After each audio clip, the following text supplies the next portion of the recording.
Muy buenas noches, queridos amigos, queridas amigas, comenzando un programa más de Diálogo Franco. 8 de diciembre, calle relativamente vacía, llegamos rápido, sin ningún problema. Vamos a conversar hoy sobre dos temas de mucho interés. Primero vamos a estar con el licenciado Carlos von Horch Benítez. Vamos a hablar sobre la batalla de Grendahue. La preparación, la batalla del Carmen que fue preliminar, la batalla de Grendahue, Picuiba, cómo fue llevada adelante, la presencia de un gran exponente de la milicia paraguaya, el coronel, entonces actual general, nuestro amigo Eugenio Alejandrino Garay, que tuvo una destacada actuación. Vamos a hablar también de Frañó, que hizo los pozos, vamos a hablar de la Virgen de Caacupé, qué incidencia tuvo. ¿Qué tal, licenciado? ¿Cómo estás? ¿Cómo estás, Federico? ¿Todo bien? Muy bien. ¿Cómo estás? Súper bien. Aprovechando este feriado largo para descansar un poco y bueno, a pesar de que estuvo lluvioso, nos quedamos... Ha estado linda la lluvia, una lluvia pacífica, sí, suave, regó todas las plantas sin sí, problema. Siempre el 8 de diciembre sí, y también creo que fue una suerte de bonanza para los peregrinantes, para más justo ocurre la lluvia después de la misa. Creo que se habló con Quiritó para que salga todo perfecto, perfecta la fiesta de Caacupé. Y justo también se tuvo una lluvia después de la batalla de Grendahue, pero lastimosamente llegó tarde para cientos de soldados bolivianos que vamos a hablar después. Vamos a hablar. Importante, entonces ese día también llovió. Llovió... el 8 de diciembre de 1934. Creo que no, llovió unos días después en realidad. Lo que pasa es que está más al norte, más al norte y la lluvia va subiendo muchas veces. Y llovió después de que se consumó la retirada boliviana. Pero en la crónica también hablan de que en los días previos había llovido un poco porque había zona que estaba mojada, pero mucho calor. El 8 de diciembre de 1934, mucho calor. Dicen algunos que la temperatura pudo haber llegado a más de 45 grados centígrados de temperatura. A la sombra. A la sombra. A la sombra. Exacto, a la sombra. Sí. Bueno, Carlos, perdón, ya por la costumbre a veces, licenciado Carlos von Horch, nos gustaría aprovechar este tiempo de 45 minutos para que la gente pueda rememorizar un poco qué ocurría unos días antes, noviembre, en la batalla del Carmen y cómo se prepara la batalla de Picuiba y Grendahue, dos batallas. Sí, bueno, la batalla que antecede a Grendahue es la famosa batalla del Carmen, que es una de las joyas estratégicas que algún autor ya dijo que era la batalla mejor planificada de Occidente.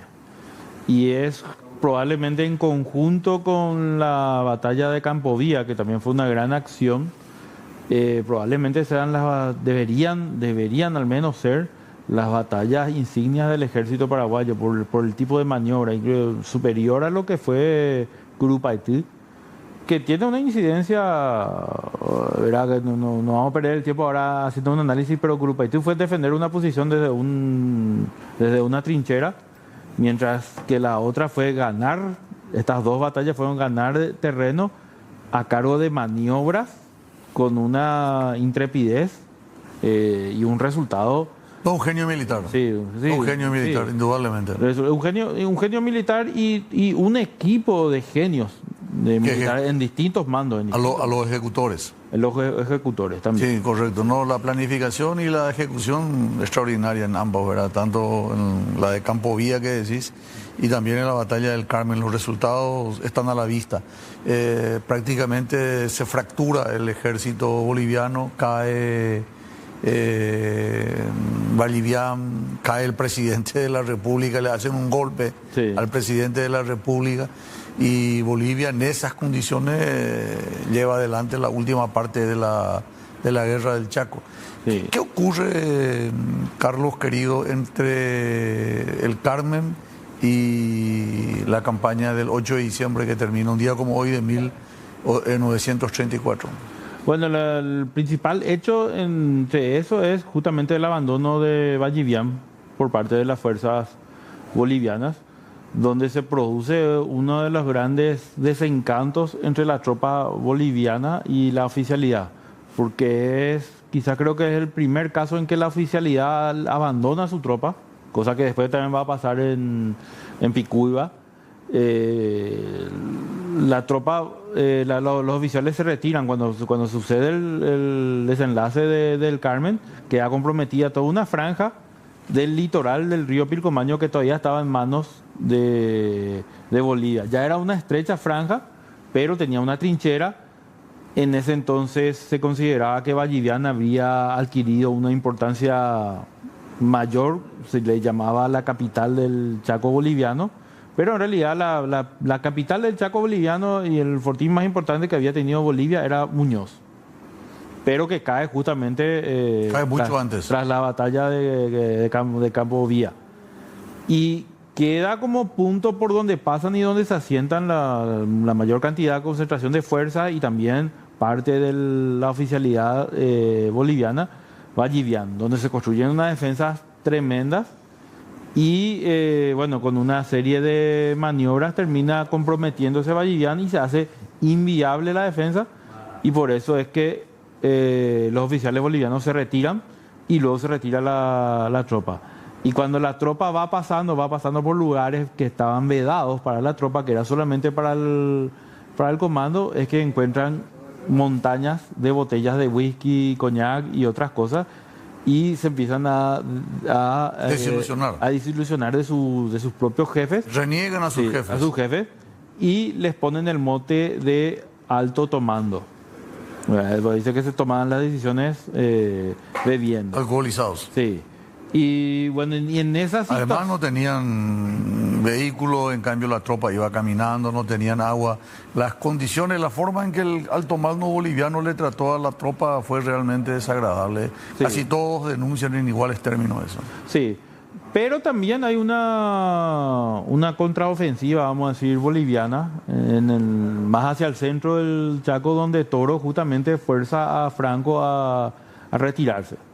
¿Verdad? Y nuevamente que ahí es que Urendahue, que había sido tomado por los paraguayos, no se llamaba en ese entonces Urendahue, ¿verdad? Si Picuiba sí estaba, era Urendahue es una posición que está al norte de Picuiba, no es un fortín, era más como un puesto que dependía de Picuiba, pero en ese entonces, o sea, en realidad son los pozos. Sí, y esos pozos son descubiertos, o sea, esa fuente de agua es descubierta por León Fragneau, ¿verdad? El posero francés que estaba al servicio del ejército paraguayo, que era una persona muy hábil para encontrar agua. Más de 60 pozos, pero vamos a hablar después de Fragneau. Sí. Y él es el que encuentra y excava 3 pozos ahí, y él le pone el nombre Urendahue, ¿verdad? Porque Urendahue es lengua de la región oriental, es lengua guaraní, no va con el Chaco, no es una lengua indígena del Chaco, ¿verdad? Entonces él es el que le pone el sitio del agua. Urendahue estaba por debajo de Picuiba. No, al norte. Más arriba de Picuiba. Más arriba. Entre Picuiba y 27 de noviembre. Sí, bueno, ahí estaba. Y eso después cae en manos de Bolivia. De Bolivia cae, y entre el 20 de noviembre más o menos cae Urendahue, y después cae también Picuiba nuevamente. Y Picuiba es para los bolivianos y para nosotros Asunción. Sí, y Nueva Asunción. Nueva Asunción. Y bueno, ahí es donde se produce una situación muy comprometida para Franco, que bueno, le dice recuerdo que una de las anécdotas es que le dice, los bolivianos están avanzando por tal zona, y le dice, y ahí es que Estigarribia le tranquiliza a Franco, le dice, ahí está Antola. No, tranquilo. No te preocupes, le tenés a Antola. Ahí le tenés a Antola, ¿verdad? Hablando de este gran equipo, porque comandante de la 6ª división. Sí, no es solo Estigarribia, no es solo Franco, ahí tenés, o sea, no es solo también Garay, ahí había varios oficiales muy buenos, ¿verdad? Y bueno, se logra detener esa ofensiva boliviana. Toro también pide refuerzos que no le llegan, y bueno, después se produce ya se empieza a planificar la contraofensiva para recuperar Picuiba y Urendahue, ¿verdad? Y ahí es donde Estigarribia le ordena a Franco que realice el diseño operativo para la táctica para la toma de ese conjunto, ¿verdad? Porque hay que entender que Urendahue no es una batalla, sino que es el conjunto, está dentro de un conjunto de una gran batalla, ¿verdad? Sí. La batalla era Picuiba-Urendahue. Picuiba era el punto donde estaban las fuerzas bolivianas, que creo que eran como 11.000 en total. O sea, pero en Picuiba estaba el grueso. En Urendahue no había una tropa muy grande, pero sí estaban los pozos. O sea, la importancia, los pozos de agua. Y cuando cae Urendahue, cuando llega Garay, vamos a ver después en el segundo bloque, seguramente con más detalle, no había más de 130 personas. Sí, era muy poco. De hecho, creo que una de las mayores acciones fue la toma de La Falle, donde hubo un tiroteo hasta que los bolivianos tuvieron que avisar que eso era un hospital y no una posición fortificada, ¿verdad?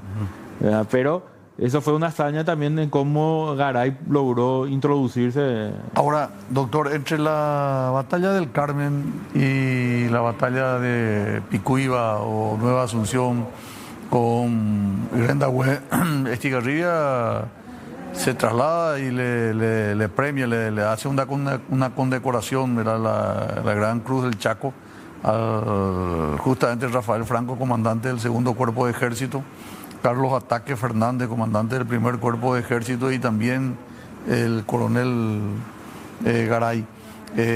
Ahí se pergeñó ya la estrategia de lo que iba a ocurrir después con el segundo cuerpo de Franco en la marcha hacia Urendahue.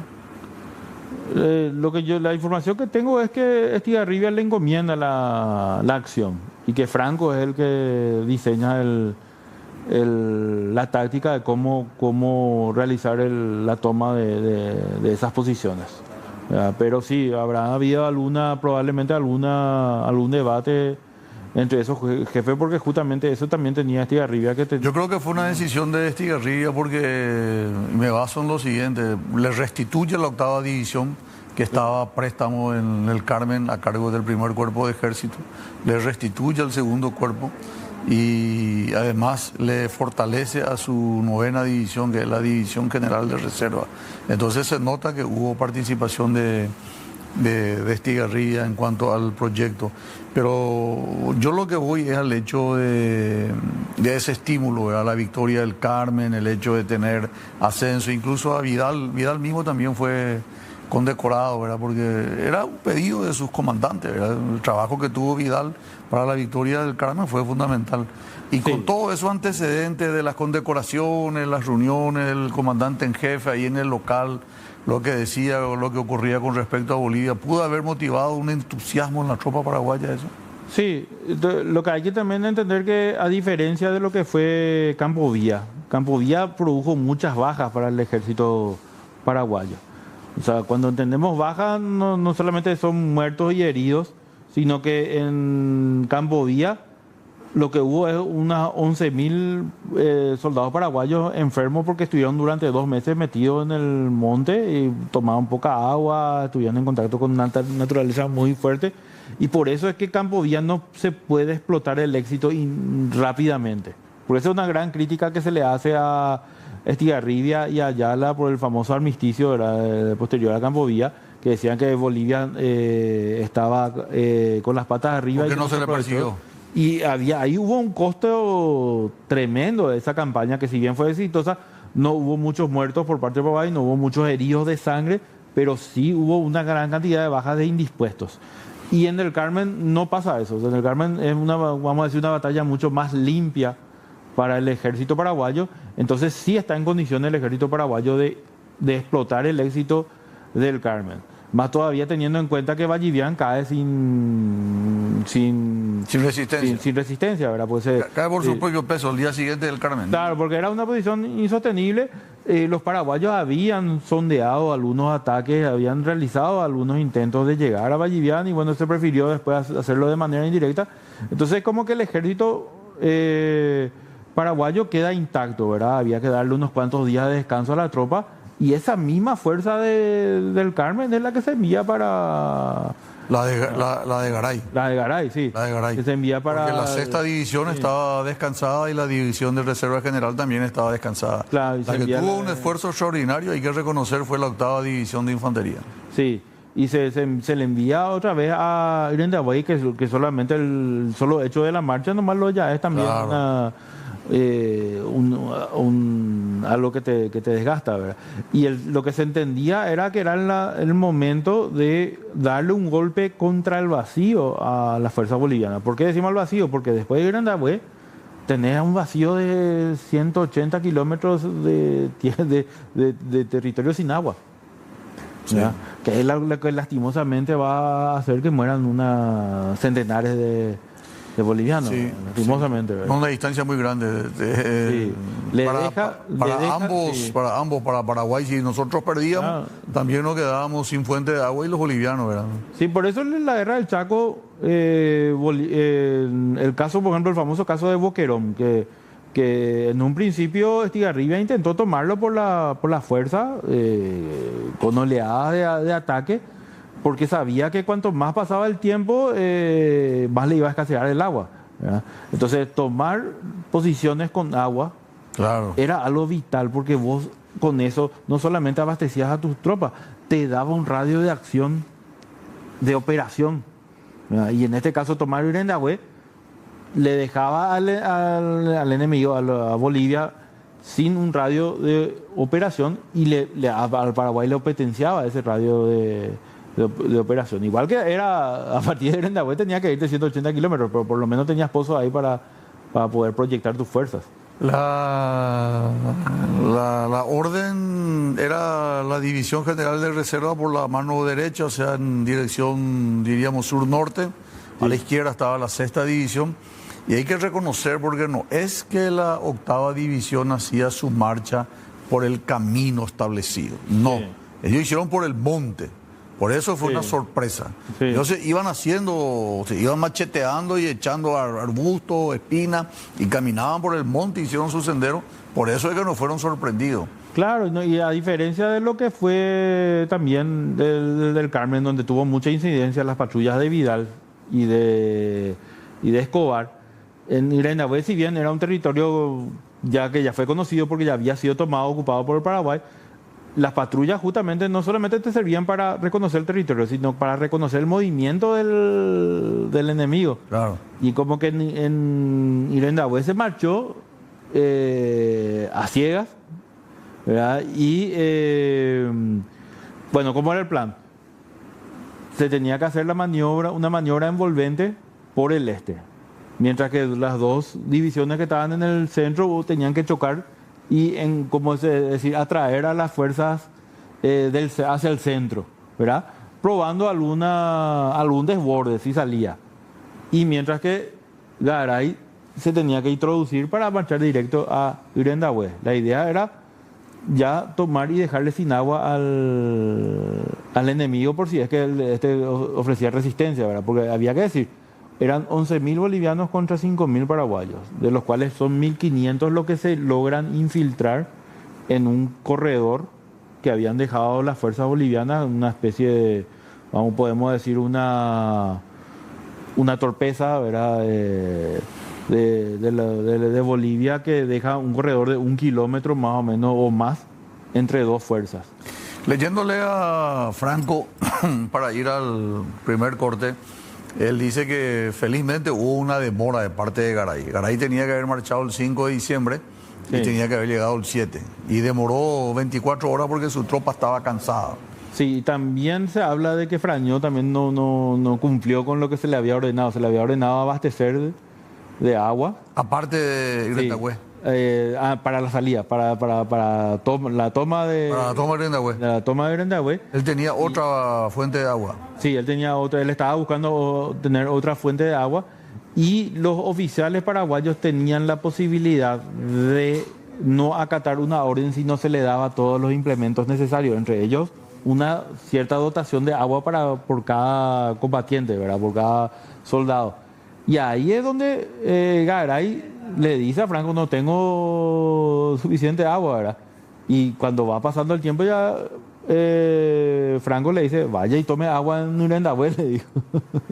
Pero a la vuelta del corte, porque tenemos que ir a un pequeño corte, sí. Pero le dice, se va a embeber en Grandahue, sí. Pero después de la guerra, al terminar la guerra, Rafael Franco, comandante del 2º Cuerpo, reconoce que esa demora evitó que se produzca un enfrentamiento entre la columna de Garay y la compañía de David Toro, que en ese momento estaba saliendo. Sí. Consejos comerciales, vendemos y regresamos inmediatamente con más Diálogo Franco. Licenciado Carlos von Horoch, estamos en esta situación. Tuvo una activa participación en el comando, se reúnen, le dan las órdenes de cómo actuar, se le fortalece al segundo cuerpo de Franco. Y esta tarea básicamente se le encomienda a una persona que tenía entonces 60 años. Me refiero a Eugenio Alejandrino Garay, una persona mayor. En esa época Rafael Franco tenía 46, Estigarribia tenía 46 años y Rafael Franco tenía 38 años. Sí. Franco era comandante de cuerpo, era superior a Eugenio Alejandrino Garay, casi le doblaba en edad, pero le tenía que obedecer a un hombre más joven, como es el caso, hasta qué punto llega la disciplina y el respeto militar, ¿verdad? Encomiable el trabajo de Eugenio Alejandrino Garay. Sí, Garay es una figura que si la analizamos históricamente tiene una riqueza tremenda porque habla de redención, de una nueva oportunidad, de que uno siempre puede buscar el protagonismo que siempre quiso o su lugar en la historia a pesar de que pasan los años, ¿verdad? Garay era uno de los oficiales que fue enviado de la primera remesa. De la primera remesa que fue enviada a Chile a estudiar. Era una persona muy preparada, fungía de periodista, era justamente como su hermano Blas Garay, una persona muy, muy ilustrada, pero le tocó ser colorado en el momento que no le convenía, ¿verdad? Porque él era colorado y justamente le tocó estar en el momento de la caída del Partido Colorado y estaba en gobierno, estuvo durante prácticamente su desarrollo profesional, prácticamente le tocó casi todo el periodo liberal y él siempre estuvo en todas las revoluciones, siempre estuvo como casi siempre estuvo en el bando perdedor. Siempre estuvo en el 904, en el 11, en el 22, siempre estuvo en contra, ¿verdad? Pero hay que reconocer también que él fue embajador paraguayo ante Bolivia. Claro. Hay que reconocer también que eso le dio al Partido Liberal, ¿verdad? Hay que reconocer también que estando dentro del Partido Liberal, él llegó a formar parte de un gobierno colorado con Pedro Pepeña y fue su ministro. O sea, tuvo también una oportunidad, una persona bien formada. Yo creo que independientemente de los partidos, porque creo que el mérito del general Eugenio Alejandrino Garay es reconocido por todos. Se le nombró padre de la infantería, así que su mérito está, nadie le discute, ¿verdad? Claro, pero le tocó una travesía de vida así, bastante, pues como decir, fue embajador, pero también en un momento llegó a ser capataz de estancia en Brasil.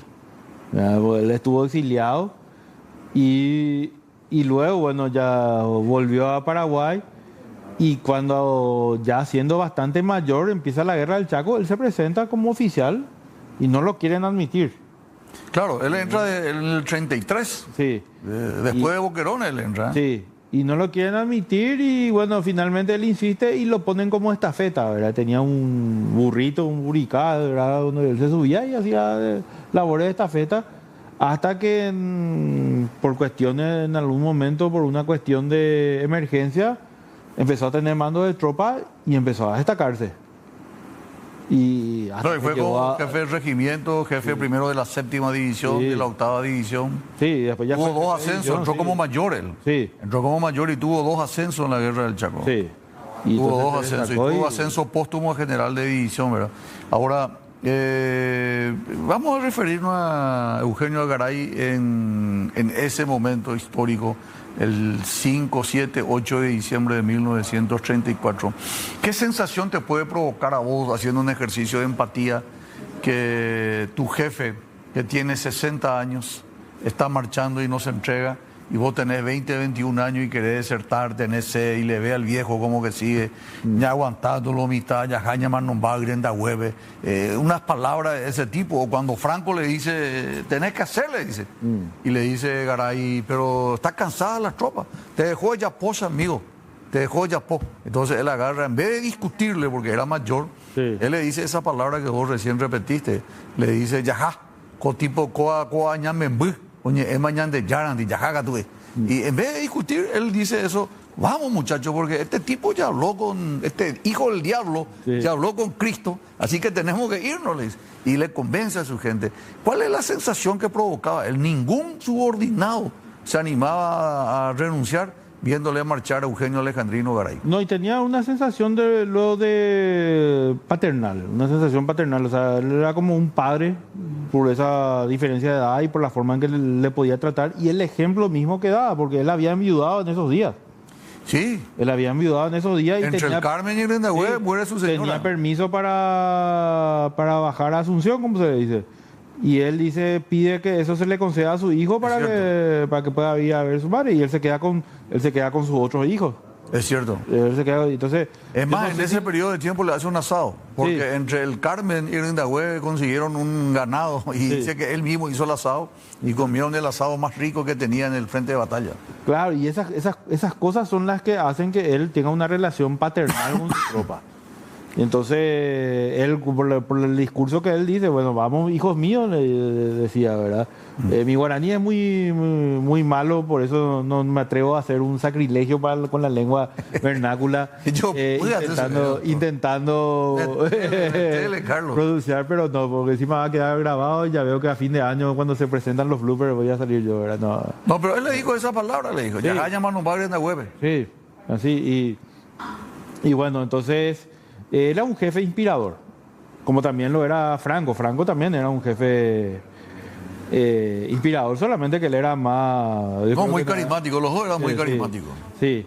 Y bueno, y tenía ese lado, se habla mucho de esa relación paternal entre Garay y su propia tropa, ¿verdad? Sí, porque repito, la tropa de Garay habrán sido muchachos de 20, 22, 23 años. Él le triplicaba en edad, podía haber sido el abuelo de ellos. Sí. 60 años tenía cuando... Sí, y creo que de toda esa tropa, creo que un solo soldado murió. De los 1500, un solo soldado murió por set. Después otro habrá muerto por... ¿Vos tenés algunas imágenes que guardan relación con la Z acá? Sí, tenemos... Esto, por ejemplo, es un pozo excavado por el mayor Fragnó, ¿verdad? Está en la zona de Grendahue, que eran 3 pozos, y después creo que se agregó uno más, y creo que volvió a excavar otros 3 pozos y arregló los Este es pozos que había Fragnó. sí, ese es Fragnó. Fragnó estos son bolivianos capturados, ya que ya están siendo llevados en un camioncito, ¿verdad? Ese es los chicos que era el camioncito, es un camión boliviano aparentemente por la carrocería. Y estos son muertos que aparecieron en la famosa picada de la desesperación. Acá tenemos otra foto de la picada de la desesperación. Esta foto lo he sacado el fotógrafo que acompañaba a La Rosa, que era el oficial paraguayo que hizo la persecución, un teniente paraguayo que hizo la persecución. Y se pusieron a sacar fotos. Y había un médico que también creo que le acompañó a La Rosa. Y el médico se bajó a contar los muertos, ¿verdad? O sea, se bajó a inspeccionar y vio que estaban todos muertos y se pasó a contar. Y dice que en una parte tuvo que dejar de contar porque sentía que vibraban los cuerpos, ¿verdad? Tuvo una sensación de tanta impresión, le dio tanta cantidad de personas muertas por set, que dice que ya no pudo seguir porque dice que parecía que él sentía que se seguía ¿Ese moviendo. médico era paraguayo o argentino? Sí, Porque hay un argentino fotógrafo que sacaba todas las imágenes. No, ese no es de Santi. No es Carlos Di Santis. No, porque me iba a acordar el nombre de Santi, ¿verdad? Pero era...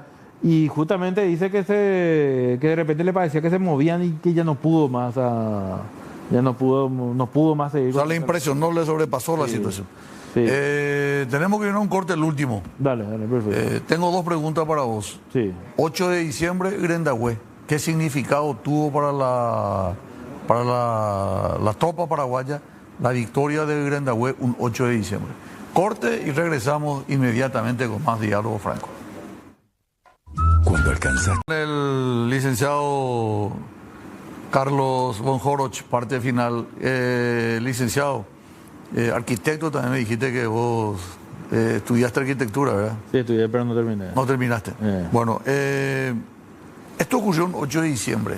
Sí. ¿Qué impacto tuvo en la religiosidad popular? Porque viste que hay mucha relación San Miguel, Boquerón, Asunción, era el nombre de Picuyo, el nombre fue Nueva Asunción. Sí. ¿Qué relación, cómo ¿Cómo sentía la soldadesca paraguaya, la tropa paraguaya, el fervor, la religiosidad popular?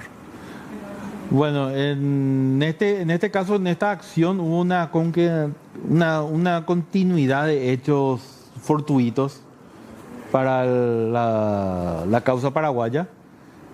Primero, esa entrada prácticamente sin problemas, o sea, sin oposición que pudo hacer Garay, y encima teniendo porque él va con 1.500 hombres por un estrecho camino, y eso hace que se alargue la línea. No era que entraban todos al mismo tiempo, sino que se exponía toda la línea en 3 kilómetros más o menos de marcha, era más o menos continua, así, era una línea continua que se iba introduciendo, que llegó a no cruzarse por milagro, vamos a decir, Sí, con una de las fuerzas de... Porque hubo una demora. Sí, por una demora. Y después llegan a... No les pillan ningún avión, nada. No les pillan ninguna patrulla. Porque iban por el monte. Sí. Capturan unos cuantos camiones que iban cruzando ahí, que iban justamente, tenían que llevar 5 camiones que tenían que llevar agua a Picuiba, y toman esa agua, van tomando algunos, le alcanza a algunos.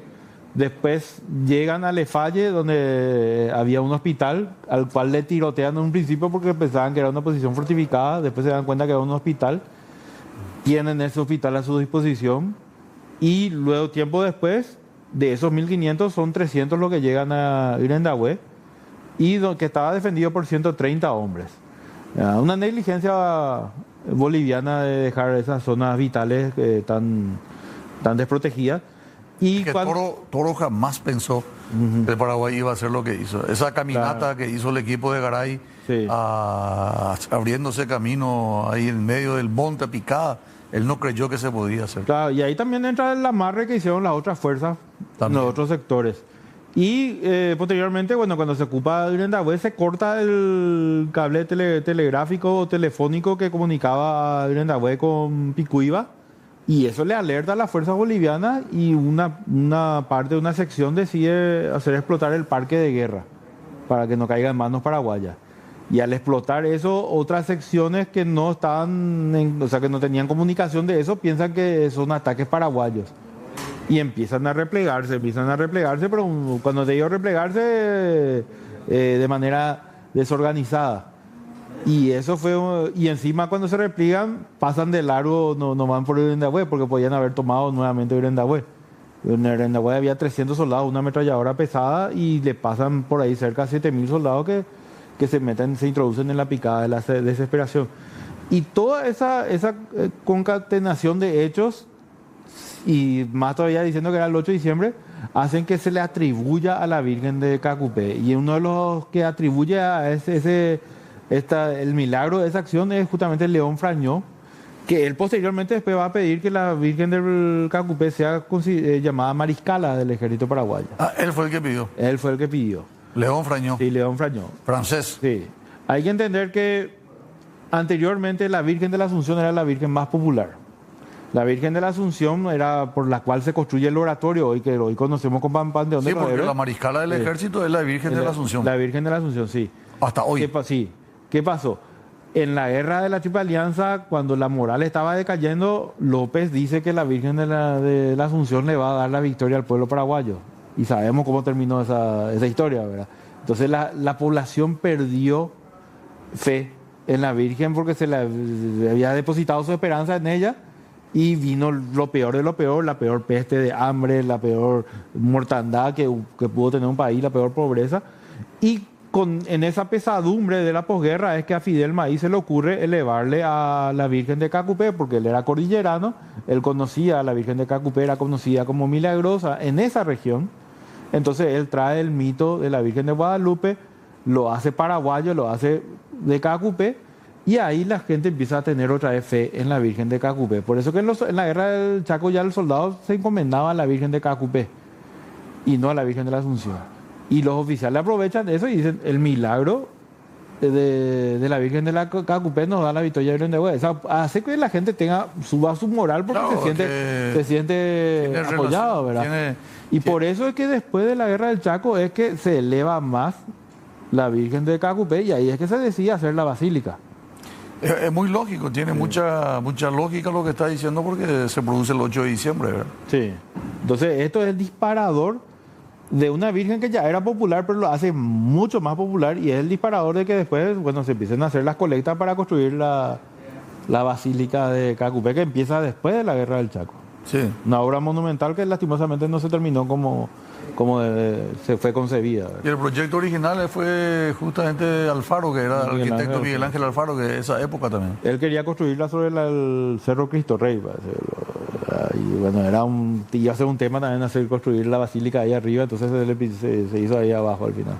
Pero el proyecto de abajo, él comenzó Sí, yo llegué a ir a la vieja iglesia de Cacupé y se veía enfrente lo que iba a ser lo que es actualmente, ¿verdad? Sí. Así mismo. Bueno, ¿algo más, Carlos, que quiera compartir con la audiencia de Diálogo Franco respecto a esta batalla, su fecha, su conmemoración con el 8 de diciembre? Y bueno, que en realidad, en realidad el resultado de esto es una planificación, una preparación, así como, y esa preparación que te da esa posibilidad de tener también suerte en operaciones planificadas como Campo Vía o del Carmen, o también de repente en esas operaciones que no eran tan planificadas, pero más que una planificación era una osadía, como la de Grendahue, que tuvo su planificación, pero también tuvo su factor de osadía, y eso el resultado es gracias a la preparación de varias décadas, no de unos meses, varias décadas que se preparó en la sociedad paraguaya. Se instruyó, se creó el colegio de guerra, se crearon las universidades, se creó una mente crítica, es un crítica, proceso. Sí, que creó esta oficialidad capaz. Es un proceso. Hizo la DESCA capaz de hacer esto. Muy bien. Gracias, Carlos. Si no nos vemos, feliz Navidad y mejor año nuevo. Igualmente. Muchas gracias. Estuvimos con el historiador Carlos von Joroch Benítez. Luego de estos consejos comerciales vamos a compartir un tema muy interesante de mucha actualidad. Vamos a hablar con el doctor Víctor Romero, médico psiquiatra, sobre la formación médica, su reacción ante las situaciones que se nos presentan y los desafíos que tiene el ciudadano médico. Cómo o de qué manera el Estado, la sociedad, sostiene a su valor al médico formado en nuestras facultades. Consejo comercial y regresamos a la vuelta con el doctor Víctor Romero. Bueno, de vuelta, queridas amigos, estamos con el doctor Víctor Romero, psiquiatra. ¿Qué tal, doctor? ¿Cómo estás? ¿Cómo está, doctor? Muy gusto estar aquí. Al contrario, el placer es nuestro. Hace tiempo que no nos vemos, solíamos estar más a menudo en la radio antes, pero ahora tenemos la suerte de tenerte acá en el canal. Y en ese tiempo me llamaban cuando querían preguntarme algo de fútbol, por ejemplo. No. Una vez te preguntamos cómo se puede levantar el espíritu de la selección paraguaya. Claro, y tuve razón cuando dije que teníamos que tener a alguien como Alfaro. Ay, mira un poco, tenías razón, es cierto. Bueno, doctor, 3 de diciembre, el Día del Médico, la forma en que está pasando la sociedad médica paraguaya ha dividido, hay una separación, un divorcio entre el Círculo Paraguayo de Médicos, las autoridades de la sanidad pública paraguaya, tanto la del IPS como la del propio ministerio. El avance de la medicina, la forma en que va avanzando la medicina, cambió esa forma de medicina que hacíamos antes de revisar, de hablar, de conversar con el paciente. ¿Cómo estás viendo vos la tecnología moderna y la medicina, doctor Víctor Romero? Y yo creo, doctor, que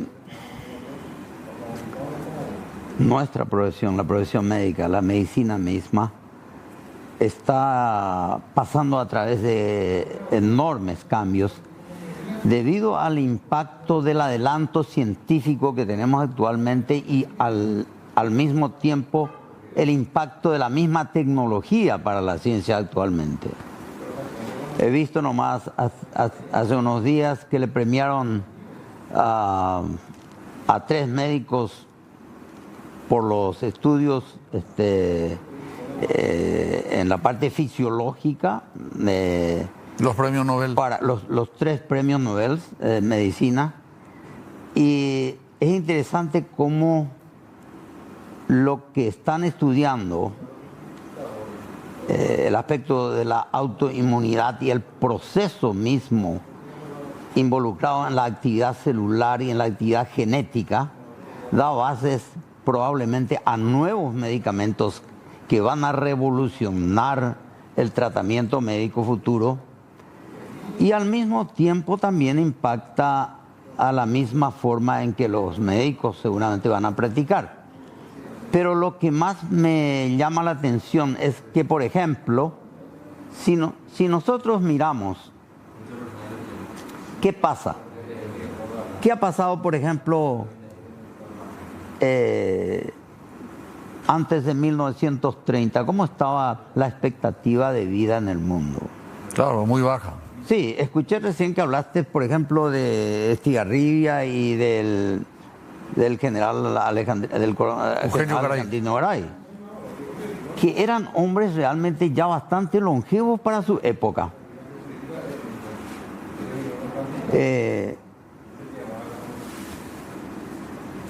Eso significa que a pesar de que, imaginemos nomás, ¿qué es lo que pasó en 1930, para 1930 más o menos? Se descubrió casualmente la penicilina, una sustancia que no permitía crecer a ciertas bacterias, un hongo. Fleming lo descubrió, ¿cierto? Pero no llegó a usarse eso hasta los años 1940-42, durante la Segunda Guerra Mundial, por primera vez. Eso cambió totalmente el espectro y el futuro desde ahí hasta la medicina presente, inclusive. El ejemplo más paradigmático fue la asistencia médica durante la guerra del Chaco. Imagínate, la expectativa era... Nosotros no teníamos todavía penicilina, claro, imagínate. Claro, no teníamos antibióticos. Y claro, no teníamos. Imagínate nomás el impacto después, cómo saltó la expectativa de vida después de 1940 o 50, 60. De 40 a 50 que se esperaba la expectativa de vida general, pasamos a los 60 años más o menos se llegó después. Y actualmente en el mundo estamos llegando a, inclusive en nuestro país, una expectativa de por lo menos 74 años de vida, es la expectativa en el Paraguay. En los países un poco más desarrollados se llega a los 78 años de edad de expectativa. Existe una proyección con estos adelantos científicos de los que estoy hablando, que probablemente para dentro de 50 años no va a ser sorpresa que la expectativa de vida para la persona humana va a llegar a los 150 años, de aquí a 50 a 100 años. Es decir que vamos a tener cambios sociales enormes, la población va a envejecer cada vez más, la vida en la sociedad va a cambiar con esta nueva población. Seguramente que las personas a los 80 años se va a esperar que siga trabajando a los 90 y hasta más años, ¿no te parece? Yo no sé, porque cada vez está más exigente con la jubilación, quiere mantener a los 60 años incluso. Sí, pero yo coincido contigo en que está cambiando. Incluso para el tratamiento, doctor, hay cáncer que antes no se curaban, que hoy son perfectamente... Se están tratando. Sí, se están tratando y seguramente van a mejorar más. Y en eso quiero hacer una inferencia, porque nosotros estamos hablando a la población nuestra. Sí. Estamos hablando a lo que les interesa. Acabo de perder en el día de hoy a un hermano justamente con cáncer. A la flauta, mis pesas. Hoy día. Y con esto que se viene, leyendo lo que va a ser dentro de poco, a lo mejor el tratamiento de ciertos tipos de cáncer. Por ejemplo, el cáncer de próstata, que cada vez se trata mejor. Dentro de unos años va a ser seguramente historia lo que teníamos 10 años atrás. Sí, no cambió mucho. Va a cambiar mucho. Y mis pésames no sabía, doctor, te juro que no sabía. Sí, así que... y nadie sabe realmente, pero soy tan humano como los demás y estoy aquí porque creo que siempre vale la pena, si podemos ayudar en algo a nuestros semejantes. Claro. Ese es el sentido de la medicina. Y nuestra población necesita algo esperanzador. Esto que acabo de decir es esperanzador, pero al mismo tiempo quiero ya enfatizar una advertencia seria Sí. de lo que nos está pasando y nos va a seguir pasando. Yo veo pacientes, soy un clínico, soy más bien un médico de familia que un psiquiatra, porque veo familias enteras en nuestro país. ¿Y qué es lo que veo? ¿Cuál es el patrón común fundamental de nuestra población actualmente? No es solamente que de repente no pueda acceder a un tratamiento médico a tiempo, con todas las capacidades posibles, con esas carencias de recursos que a veces no nos permite acceder a un mejor nivel de tratamiento médico a nuestro país. El relegar y esperar a veces para una simple consulta por meses en nuestro país. Y después cuando se presenta nuestros conciudadanos frente a un médico, se ve que el médico le comunica una sensación de falta de interés. O sea, el médico no perdió la humanidad, el humanismo médico se está perdiendo. Yo juzgaría que no es solamente el médico, pero con los adelantos tecnológicos y el impacto de un quehacer científico cada vez más grande, tal vez los seres humanos estamos en el serio riesgo de perder parte de nuestra humanidad. Y eso no puede ser reemplazado por la inteligencia artificial, no, por un robot, por nada. Y eso es lo que nuestros conciudadanos, nuestros semejantes están notando ya. Hay un hambre de humanismo en nuestros semejantes. No es luego solamente que se tiene que tratar su enfermedad, pero que hay alguien que demuestre interés serio, interés genuino en lo que le pasa. ¿Y a qué se debe eso, doctor? Y a lo que digo, yo pienso Pero es un problema que del con el paciente impacto, o del médico o de ambos. yo creo que es problema del ser humano. De ambos. Es el problema del sistema socioeconómico que de repente nos hace olvidar nuestra espiritualidad, nos hace olvidar nuestro humanismo. Entonces, está bien la ganancia, y yo soy un médico que aprendí eso trabajando y ganándome la vida con mi trabajo. Pero que yo de repente piense que el lucro es todo, Claro. que el tener más material es todo en la vida, me vuelve menos humano. Sí. Me permitió ir un pequeño corte. Sí. En la Facultad de Medicina nosotros nos enseñaron que la medicina es un apostolado, de que no siempre el médico tiene que cobrar, que a veces incluso tiene que renunciar en favor de los más desposeídos, de los más carenciados. Ese es un aspecto que se ha perdido últimamente.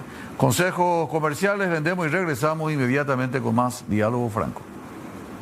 Cuando alcanza. Con el doctor Víctor Romero, segunda parte. Doctor Víctor Romero, yo te preguntaba hace rato que de alguna manera se ha deshumanizado la atención médica de parte del médico por el mercantilismo, por el lucro, etcétera, etcétera. Y del otro lado del mostrador, del otro lado del escritorio está el paciente. El paciente a veces viene, averigua, estoy con hipertensión, bueno, yo la hipertensión tengo que tener por tal motivo, sedentarismo, antecedentes familiares. Entonces me voy junto al médico y le digo, doctor, yo tengo hipertensión porque mi papá, mi mamá, porque estoy sentado por esto, por mi peso. Ya prácticamente le hago el diagnóstico al médico. También eso podría ser una suerte de deshumanización de parte del paciente y una, diríamos, atención extraordinaria, desmedida, desproporcionada hacia la información que aparece en la inteligencia artificial, en Google. Y resulta que la influencia que tienen los medios sociales, todo esto que tenemos al alcance de la mano, es extraordinario cómo unos centros de datos pueden, qué tipo de datos pueden acumular. Los centros de datos, por ejemplo, como lo de la inteligencia artificial, llegan a acumular datos extraordinarios que nuestro cerebro no es capaz de hacer. Sobrepasan, pero por miles, nuestra capacidad de acumular datos.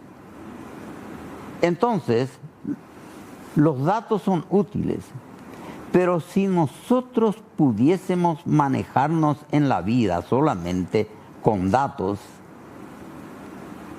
y con lo que crea la inteligencia artificial para darnos una respuesta, el mundo sería facilitado enormemente. Cierto, es facilitado, pero hay un problema.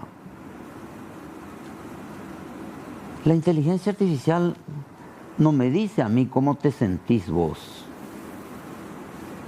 No me cuenta de tus emociones, ni tampoco te cuenta de lo que yo siento. No es capaz de comunicarse contigo como yo puedo hacerlo, mirándote en el ojo y comunicando mis emociones a tu cerebro directamente. Categórico. Esa es una comunicación directa que tenemos los seres humanos. Y yo no te puedo engañar en eso. Vos vas a saber cómo me siento, si soy falso, si soy verdadero, si soy honesto, si soy recto. Vas a percibir por dentro. Categórico. Y yo voy a percibir tu posición. Eso no me da la inteligencia artificial. Pero ¿sabes de qué tiene hambre la gente hoy? Justamente de esa interacción humana, del contacto humano que estamos perdiendo. No es lo mismo que yo levante este celular y me contacte con 50.000 personas. Eso no reemplaza este contacto directo que vos y yo tenemos. Yo estoy de Y acuerdo. el hambre, eso existe. Y eso es fundamental en la medicina. Y el diagnóstico que yo tengo por inteligencia artificial no me cuenta a mí cómo te sentís vos. No me cuenta a mí quién sos vos ni de dónde venís. No me cuenta a mí la historia de tu vida, lo que vos pasás, de ninguna manera. Hoy día, nosotros los médicos ya no tenemos tiempo de conocer a nuestros pacientes. Hay una hipertrofia de la influencia de las redes sociales en los pacientes y en el propio médico. Es cierto, eso. Pero hay algo que es un poco más complicado para nuestro ambiente, y voy a explicar cuál es. Vos recién estabas hablando del aspecto del lucro. Y voy a mencionar eso en el aspecto médico. Yo soy aquel que piensa que al médico se le debe pagar por lo que él hace. Claro, claro.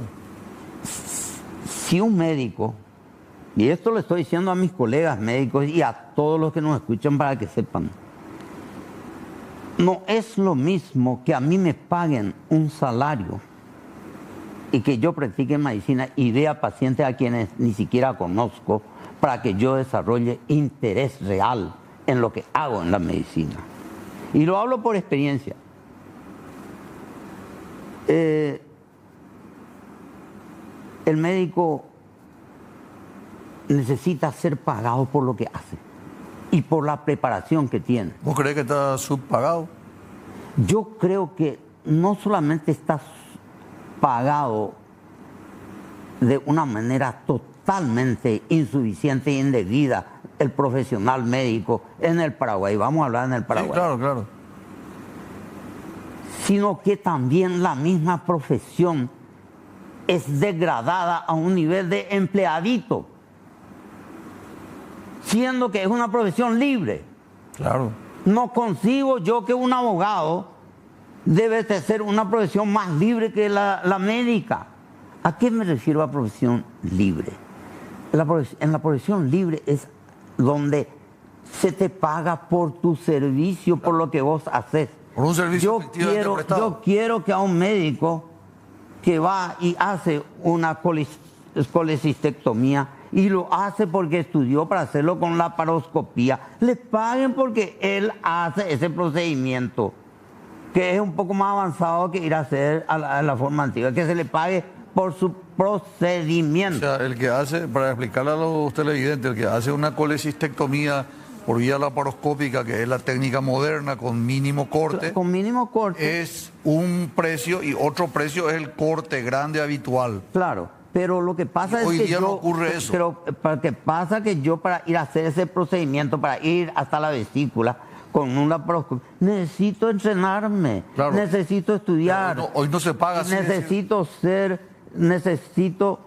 ser alguien que demuestra también que yo estoy preparado para eso, documentado que estoy preparado, pero que se me pague de acuerdo a mi preparación. Yo estoy de acuerdo, yo endoso eso, pero en la práctica vos crees, doctor. Pero que en no la ocurre. práctica aquí a los médicos se le da un sueldo general que es vergonzoso. Te soy honesto. Pero es un sueldo en instituciones públicas. Estoy hablando de...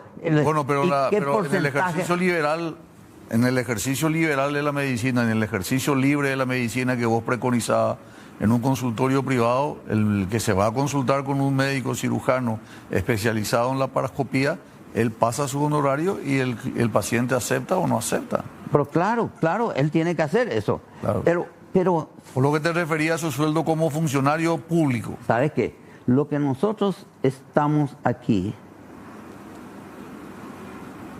haciendo algo que es muy diferente al sistema socioeconómico en que vivimos. Estamos socializando la medicina cuando el sistema, nuestra producción y todo nuestro sistema económico es libre, es diferente. Claro. Sin embargo, queremos tener a los médicos como socializados, que trabajen todo para el Estado y que tengan un sueldo miserable.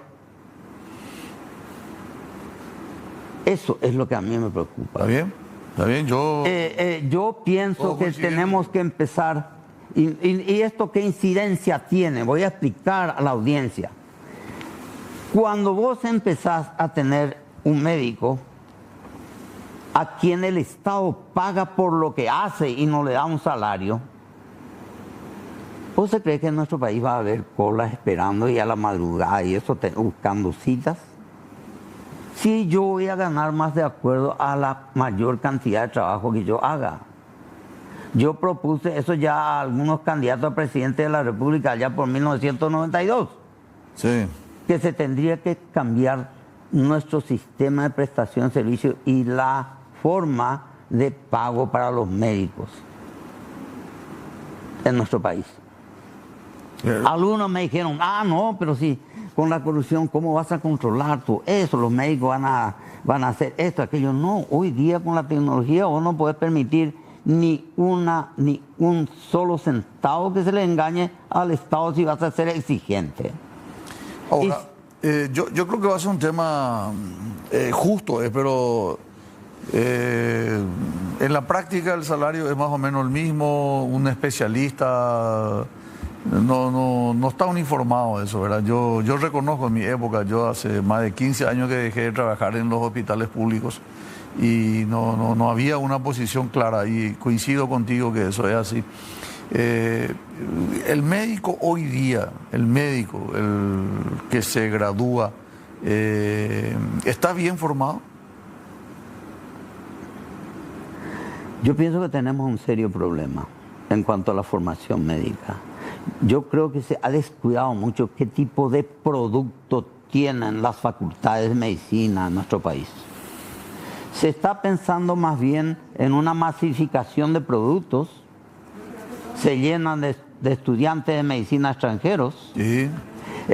A través de la frontera y el alargo, y cada vez más hay proyectos para tener, pero yo no sé cuáles son los requisitos y cuáles son los exámenes que se dan para admitir como estudiante de medicina a alguien que viene a estudiar en el Paraguay.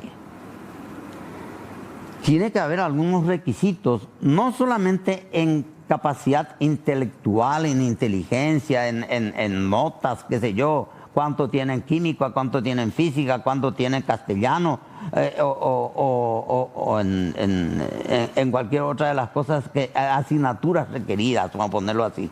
No está por ahí el asunto. Aquí, nosotros desde el Vamos tenemos que ver cuál es la motivación de alguien que quiere estudiar medicina. Eso se logra con entrevistas. hay que ver cuál es el estado de salud de la persona que quiere seguir medicina. Evaluar eso desde el vamos. Evaluar también. Eso nunca se hizo, me parece. Nunca se hizo, pero debe hacerse. Yo, si voy a hablar... Lo primero yo te acepto, porque te reuní con tu papá, tu mamá, después te reuní con algún pariente, te recomiendan en el colegio, te sugieren para dónde va tu perfil, pero el estado de salud, la verdad que nunca se nos hizo. Nunca se consideró. Pero ¿cuál es el problema que yo veo?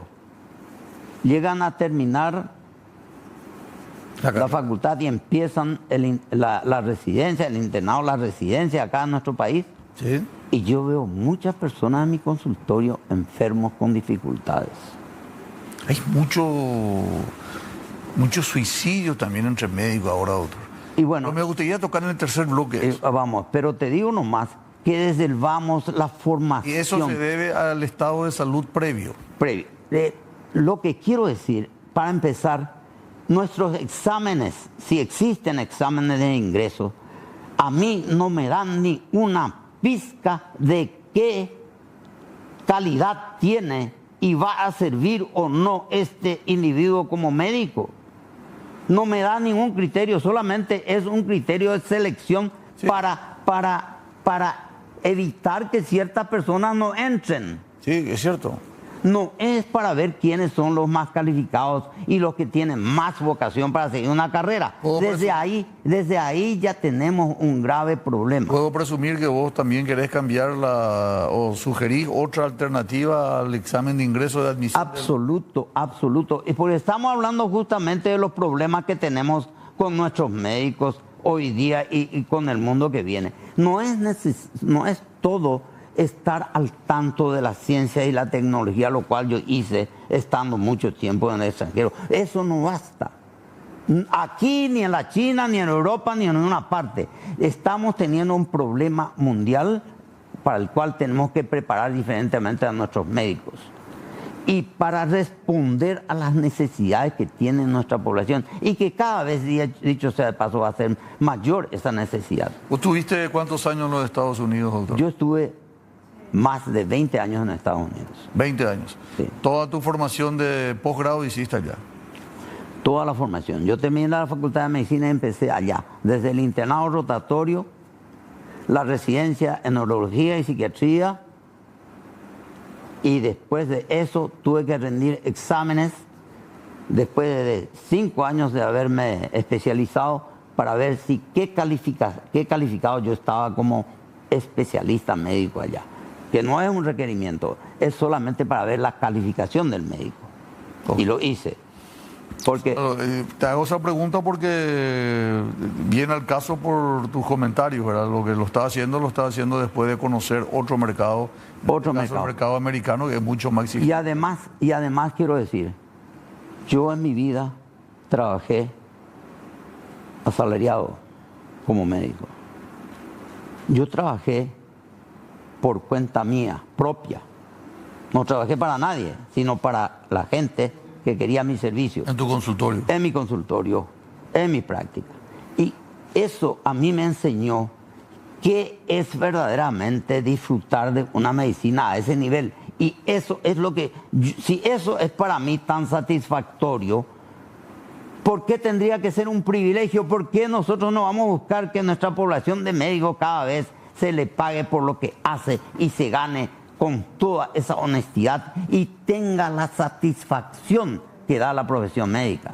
Ahora, aquí yo conozco a médicos que son reconocidísimos en nuestro país y que no tienen hora y trabaja a veces de noche, pero es libre y trabaja y atiende. Puedo dar nombre inclusive quien trabaja así. Seguro. Y es respetado en nuestra comunidad. Seguro. Y él tiene la satisfacción de vivir para su profesión. Claro. Y eso es lo ideal en la profesión médica. Yo considero que si vos me es un apostolado como... Si vos me preguntás a mí, ¿está la población hoy día satisfecha con el cuidado médico que recibe? ¿Está el médico satisfecho con lo que está haciendo en su profesión? Esa es la pregunta que tenemos que hacer, ¿no? ¿Y cuál es tu respuesta? Y mi pregunta es que ni las dos, ni los que reciben ni los que dan están satisfechos. ¿Y a qué se debe eso? Y justamente por lo que acabamos de hablar. El médico... Entonces lo que estamos formando el producto... No formamos el producto. En segundo lugar, su expectativa, la expectativa del médico. En el fondo, el médico no quiere ser un empleado. Él pensó, y el médico piensa que puede ser un profesional libre como se espera que tiene que ser. Y aquí no existe. El médico que no trabaja en el ejercicio de lo que a él le gusta y está asalariado en una institución pública, de alguna manera está frustrado. Las circunstancias, claro que no puede desarrollarse en su cabalidad. Él está limitado por esa situación de asalariado. No es lo deseable, lo digo de corazón. Doctor, tenemos que ir a un corte. Bueno. A la vuelta quiero conversar con el psiquiatra, con el doctor Víctor Romero, psiquiatra. Vamos a dejar de lado al médico, al humanista y vamos a hablar con el psiquiatra. Quiero... Que no es otra cosa sino una agregada. Por eso, la psiquiatría no es una cosa agregada sino a eso mismo. A la medicina le agrega un poco más humanismo. Eso es lo que es. Bueno, pero te voy a hacer algunas preguntas como psiquiatra. Lo que querés saber es la... Consejo comercial y regresamos en la parte final del día de la fecha de Diálogo Franco. Nos acompaña el doctor Víctor. Final de la programación del día de la fecha, 8 de diciembre. Estamos con el doctor Víctor Romero, estamos hablando de la formación médica. Doctor Víctor Romero, psiquiatra. Muchos pacientes fueron a consultar contigo, el mayor o menor número, mujeres, varones, seguramente vos vas a saber los números, pero me preocupa como médico la gran cantidad de colegas que se suicidaron, que fallecieron como consecuencia de autoeliminación, no sé por qué motivo, no aguantó la profesión, hay otras sustancias de por medio. ¿Qué es lo que está pasando con los médicos que estamos formando y con la gran cantidad de suicidios que tuvimos en estos últimos 10 años, 10, 15 años? En primer lugar, uno puede dar una respuesta simplista a eso, como hemos hecho antes como profesionales médicos en la psiquiatría. Hemos pensado que muchas veces el problema es en la parte entre los médicos, que ha sido el hecho de que no hemos detectado que tenían ciertas enfermedades como mayor cantidad de ansiedad, de depresión u otros problemas o abuso de sustancias químicas solamente, y que realmente lo que tendríamos que hacer es detectar eso en los médicos y tratarlo y con eso solucionamos el problema. Para mí eso es simplista. Para mí eso es un simplismo. ¿Por qué? Porque empezamos sin considerar quién es este nuevo profesional médico que se está confrontando a una sociedad diferente, a un mundo diferente. Voy a dar un ejemplo típico. Sí. Yo soy alguien que no he pasado dificultades. Mi padre mis padres han tenido un buen pasar, me quisieron facilitar las cosas poniéndome todo a mi alcance, solamente que yo tengo que estudiar y dedicarme a eso, y todo me fue medio fácil en mi vida. Tengo casa, ya después cuando llego a cierta edad ya me hago medio de transporte, ya tengo auto, ya me muevo, tengo cierto dinero también para gastar, suficiente para mi vida, y veo que las cosas realmente no son tan complicadas para mí. Diríamos, desarrollándose muy bien, sin problemas. Okay. Pero, ¿qué pasa si de repente confronto dificultades serias? Por ejemplo, como dificultades que había sido que me meto en un ambiente en que no puedo solucionarlo con facilidad.